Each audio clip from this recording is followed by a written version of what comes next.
Welcome to another Advanced Tracker tutorial video. This video is about security setup.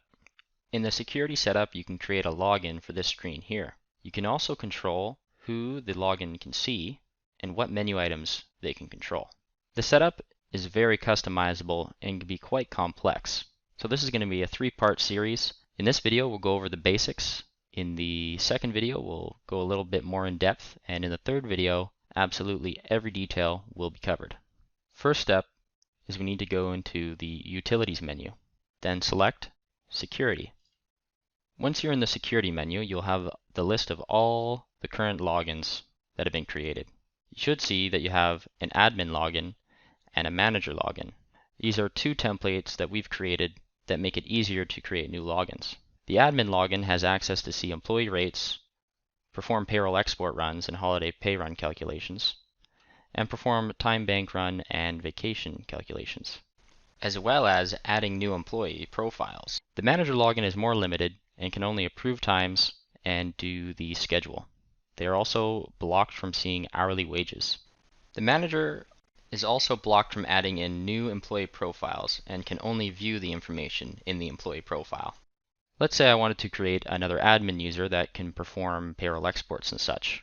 To do this, I simply highlight the admin profile, then hit copy.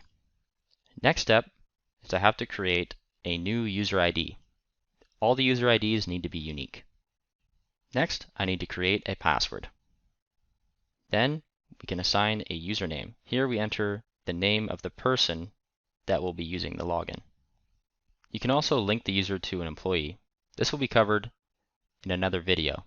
For now, we're going to not link this to any employee. Next, we need to assign who this new supervisor login can see. This is controlled through these four boxes here. Let's take the supervisor, for example. Here I can hit Add Remove. Then I can hit None to unselect all the options. Then I can select a supervisor. We'll take Greg as an example here. Then to confirm my selection, I hit Done. Now I've set this login to only be able to see employees who are under Greg Kamara. Next I have the department. Again, I can hit Add Remove, then hit None to unselect them all, and select the desired department. Now this login will only be able to see employees who are assigned to both Greg Kamara and the office department. Then we have the status codes. Again, Add Remove, hit None, then I can select the codes I want to use. For this login, I'm going to set it to only view the active codes. Then hit Done to confirm.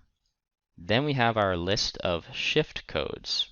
Here you can further restrict the login to see employees who are defaulted to certain shifts. Typically, the shift list is left to full access. So for this, I'm going to leave every shift checked on. Then we have the option here for update. Within this option, we have two settings, manually or automatically. With it set to automatically, if a new code is entered, it will automatically be selected to view. For example, with departments, if I added another department for cashier, that would automatically be added to this login's view with the update set to automatically. Setting it to manually means that if you add a new code, it will not automatically be applied to this login. You would need to come in here and manually add it. Typically, the fields are set to manually so that you can control what the logins are seeing. One exception to this is the shift list. This is typically set to automatically so that any new shift codes are automatically populated in the list for the supervisor. The reason this is typically set to automatically is because supervisors who are entering a schedule often need access to all the shifts in the system.